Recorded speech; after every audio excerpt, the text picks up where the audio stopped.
तो किसान भाइयों, स्वागत है आप सभी का एक बार फिर से। मेरा नाम है आरजे कृष्णा, टेक्निकल खेती में आपका स्वागत करता हूं। आज की वीडियो इसलिए बेहद अहम है, ख़ास है, क्योंकि जैसा कि मैंने आपसे वादा किया था कि किसान क्या होता है। किसान पूरी ज़िंदगी स्ट्रगल करता है, संघर्ष करता है। वो कभी करोड़पति बनने के बारे में सोच भी नहीं सकता। लेकिन जैसा कि हम कहते हैं कि अब किसान सिर्फ किसान नहीं बनेगा, मज़दूर नहीं बनेगा, वो बिजनेसमैन बनेगा। बिजनेसमैन बनेगा कैसे? जब आप एक खेती को बिजनेस के तरीके से कर सकते हैं। तो चंदन के पेड़ के पास हम खड़े हैं। ये चंदन का पेड़ है, जैसे कि आपने देखा, ये लगभग 2-2.5 साल का पेड़ है। चंदन की खेती करके ऐसा संभव है। मेरे साथ हमारे आज के एक्सपर्ट नीरज जी हैं, जो कि स्वास्थ्य की नर्सरी खुर्जा से हैं। सर, आपका बहुत बहुत स्वागत है। धन्यवाद। सर, हमारे किसान भाइयों को सबसे पहले ये बताइए कि चंदन की खेती किस तरह की मिट्टी में, किस तरह के एनवायरनमेंट में हो सकती है? एक्चुअली खेती को हम 3 तरीके से करते हैं। पहला होता है हमारा कैश क्रॉप, और दूसरा होता है तो आपका जो जिसका हमें क्या नाम है प्रोडक्शन जो है आपको 10 से 12 महीने में आपको मिल जाता है। एक होता है हमारा फ्यूचर प्लानिंग के लिए जी। तो चंदन की खेती को वही लोग करें जो फ्यूचर प्लानिंग के लिए कुछ सोचते हो। जैसे हम लोग आज आप FD कराएं जी, सपोज दैट हमारा 10,000 रुपये की FD हमने किसी बैंक में कराते हैं, तो होता क्या है कि 7 साल में वो डबल होता है। 14 साल में हो सकता है कि 10 का 20, 20 का 40 हो जाए जी। लेकिन कभी 20 का 40, 40 का कभी 40 लाख नहीं होगा। बिल्कुल नहीं। ये एकदम ट्रूथ है जी। हम चाहते हैं कि 10,000 रुपये के प्लांट लगाए और 10,000 का प्लांट लगाने के बाद बहुत अच्छा इसमें मार्जिन मिल सकता है। मिट्टी की बात करें तो इसमें चिकनी मिट्टी ना हो, और वो मिट्टी ना हो जहाँ पे पानी रुकता हो। अच्छा। ड्रेनेज पॉइंट रहना चाहिए। अगर आपका सपोज अगर पानी भरता भी है तो उसको क्या नाम है लैंड प्रिपरेशन में आपको क्या है ना उसको थोड़ा ढलान कर लेना चाहिए। तो इस तरीके से आप खेती में लगा सकते हो उसे। तो बस खेत का अगर कोई किसान इसको नहीं बस चिकनी मिट्टी नहीं होनी चाहिए, आपके खेत में जल भराव की समस्या नहीं होनी चाहिए।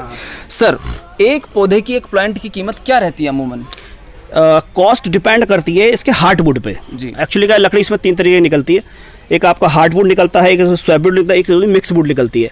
लीफ इसकी क्या नाम है चाय में यूज होता है, जो आजकल चाइना वगैरह में यूज करते हैं। बहुत ज़्यादा कोल्ड वाला ठंडा रहता है। गर्मी के मौसम में इसका क्या नाम है शरबत वगैरह बनाकर लोग पीते हैं। छाल इसकी काम आती है और इसकी जड़ों से तेल निकलता है। तेल होता है 1.5% of the weight of hardwood. जी। तो हार्डवुड जो इसमें निकलता है वो इस पर डिपेंड एज के हिसाब से डिपेंड करता है। और 15 साल अगर यदि हम इस पौधे को लेके जाते हैं तो 20 से 25 किलो आपका हार्डवुड इसमें मिल जाएगा। और हार्डवुड का जो इस समय रेट है, जो दिल्ली मार्केट जो नक्काशी होता है आपका दरियागंज में, 20,000 रुपये किलो है। दिस इज द ट्रुथ जी। अब मैं ये जानना चाहूँगा, अगर कोई किसान इंस्पायर हो जाता है हमारी ये वीडियो देखकर, जैसा कि काफ़ी सारे लोग सोच भी रहे होंगे कि अब वो चंदन की खेती करें, तो उन्हें क्या सलाह देंगे? इसमें क्या है, एक तो प्रोसेस है जी। वो प्रोसेस को समझिए, ये फिट एंड फॉरगेट वाला मामला नहीं है। ये सबसे पहले यदि किसी बंदे को, किसी किसान को 1 एकड़ लगाना है, 1 एकड़ में 400 प्लांट लगेगा, 10x12 पे लगेगा, और उसके साथ एक होस्ट प्लांट लगेगा। होस्ट प्लांट में वही प्लांट लगाना जिसकी कैनोपी ऊपर ना जाए और नाइट्रोजन फिक्सेशन करे। मैंने अभी आपको बताया था इसमें हम मोरिंगा लगा सकते हैं। अभी देखो इसमें अनार लगा हुआ है जी, अनार है। अनार का फ्रूटिंग भी हो रहा है इसमें, और इसमें इससे क्या नाम है इसको भोजन भी मिल रहा है। अभी दूसरी तरफ हमने देखा वहाँ नींबू भी लगा। हाँ, नींबू तो इसको मिल रहा है क्योंकि इसकी कैनोपी इससे ऊपर चली, ये इसकी ऊपर जाएगी, कैनोपी इसकी नीचे रहेगी हमेशा, क्योंकि इन्होंने क्या है इसकी छटाई नहीं करी, जो वाटर रूट्स वगैरह वो कटिंग नहीं, प्रूनिंग नहीं है उस पेड़ की। और इसमें लगाने के बाद होता क्या है कि 8 साल बाद लगाने के 1 साल बाद, 1.5 साल बाद ये प्रोसेस होता है कि आप क्या नाम पटवारी से जाकर के इसे 7x12 करा लें। अच्छा, लगाने के बाद? हाँ, ये डॉक्यूमेंटेशन आफ्टर 6 मंथ ही हो जाता है, जिससे ये पता चल जाए कि हमारे पौधे कितने हैं, 400 हैं, मोर्टिलिटी कितनी होगी, वो क्लियर हो जाती है। अच्छा। 7x12 कराएं। 7x12 कराने के बाद जब प्लांट्स की एज 6 या 8 साल हो जाए, उसी समय अपने जिले के DFO को एक लेटर लिखा जाता है। अच्छा। पहले हम रेंजर को लिखेंगे, रेंजर इसको DFO को रेफर करेगा जी। और उसमें टेस्टिंग करने के लिए अपना एक मशीन लेके आते हैं, जिससे कि अंदर इसके हार्डवुड में थोड़ा आप आओ। जी, मैं चाहूँगा आप दिखाएं सबको। जैसे ये इसका तना है, तो यहाँ से एक सलाई निकालेंगे वो। अच्छा। यहाँ से एक सलाई निकालेंगे और सलाई निकालने के बाद उसका टेस्टिंग करेंगे, इसमें हार्डवुड कितना इसमें आया है, अभी तक कितना आ चुका है। हाँ। अच्छा। अब उसके बाद हार्डवुड उसमें ये जिस तरीके से बांध के चलिए, उसका सलाई निकालता है, सलाई में चेक करता है कि इतना इसमें हार्डवुड आया है, इसमें मिक्स वुड है, इतना इसमें सॉफ्टवुड है जी। मिक्स वुड में क्या होगा, रेड कलर की लकड़ी होगी और व्हाइट कलर की मिक्स होगी। तो अब वो उससे अंदाजा हो जाता है कि ये पेड़ आपका 15 साल में पकेगा या 10 साल में पकेगा या कितने साल में पकेगा। ये वो लोग जांच लेते हैं। हाँ, वो जांच लेते हैं।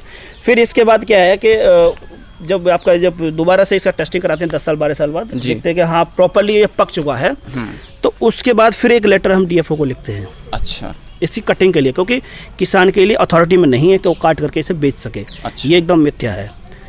सेल गवर्नमेंट करेगी इसको।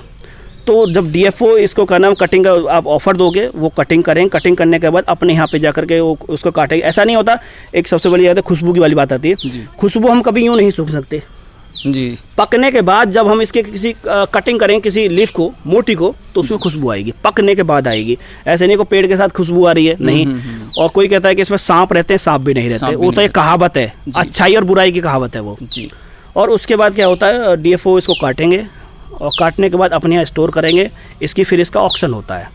अच्छा। ऑक्शन में किसान का बैठना बहुत ज़रूरी होता है, और बैठने के बाद वो तब वो माल ऑक्शन पर बेचता है, और उसमें 25% जो खर्चा होता है वो गवर्नमेंट ले लेती है, गवर्नमेंट लेती है पूरी फसल में से। तो जो गवर्नमेंट का खर्चा वगैरह सब चीज़ें काट कर तब इतनी कमाई किसान को हो जाती है। इस समय अगर आप लिया जाए तो एक पेड़ का कम से कम 4 लाख रुपए कॉस्ट है, 20 किलो का। 20 किलो का, ओनली 20 किलो का। वो इसका पूरा धड़ निकाल के लेके जाते हैं, मिट्टी भी इसकी सेल हो जाती है, मिट्टी भी सेल होती है, और इसका ऑयल निकलता है जी जी। मतलब मैं आपको पक्की लकड़ी का बता रहा हूँ, वैसे तो कम से 10 लाख का बैठेगा जी जी। कम से कम कितने पौधे कोई किसान बो सकता है, और एक पौधे का खर्चा जो आपसे किसान खरीदेगा वो कितना रहता है?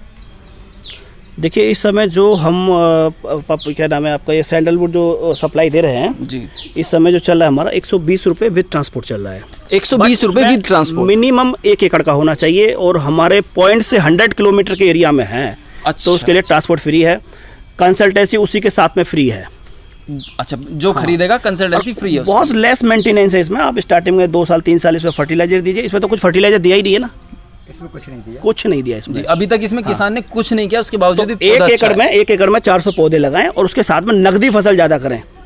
आप नकदी फसल में जैसे कि आपका ये हल्दी हो गया जी, आपका अदरक हो गया, तुलसी हो गया, पालक हो गया, एज इट इज आप कुछ भी कर सकते हैं। तो ये तो गाइडेंस आप देते रहेंगे ना किसान को कि कब किस मौसम में वो क्या बो सकते हैं। बिल्कुल बिल्कुल बिल्कुल, सारी चीज़ हम यहाँ पर मैं एक बात और मैं ये जानना चाहूँगा, और जो किसान भाई देख रहे हैं वो भी ये जानना चाहेंगे कि क्योंकि 10-15 साल के लिए ब्लॉक होता है खेत जी, तो जैसे आप बता रहे हैं 1 एकड़, बहुत सारे किसानों के पास इतनी ज़मीन नहीं रहती है, तो अगर किसी के पास ज़मीन कम है लेकिन फिर भी वो इसको बोना चाहता है, तो कितने बाई कितने की दूरी पे एक पौधा लगता है? ये आप 10-10 फीट की दूरी पे बाउंड्री पे लगा सकते हो, और इसमें होस्ट प्लांट में आप मोरिंगा लगा लीजिए 1.5 फीट की दूरी पे। हाँ, तो जहाँ हमने प्लांट लगा उसे 1.5 फुट दूरी पर, क्योंकि ऐसा है ना, मोरिंगा से आपको कैश क्रॉप मिलती रहेगी, क्योंकि मोरिंगा आपने लगाने के 9 महीने बाद उसमें फ्रूटिंग स्टार्ट हो जाती है। और फ्रूटिंग के बाद उसको फिर दोबारा से काट देते हैं, जड़ वहीं रहती है उसकी, जिससे कि होस्ट बना देता है। उसके साथ में क्या नाम है आपका, चंदन के साथ में उसका भोजन मिलता रहता है। अच्छा। फिर उसके बाद फिर दोबारा से वो फूट करके आता है, वेजिटेटिव ग्रोथ होती है उसकी। उसके बाद फिर दोबारा से वो फ्रूटिंग देता है, फिर तोड़ करके उसको मार्केट में आप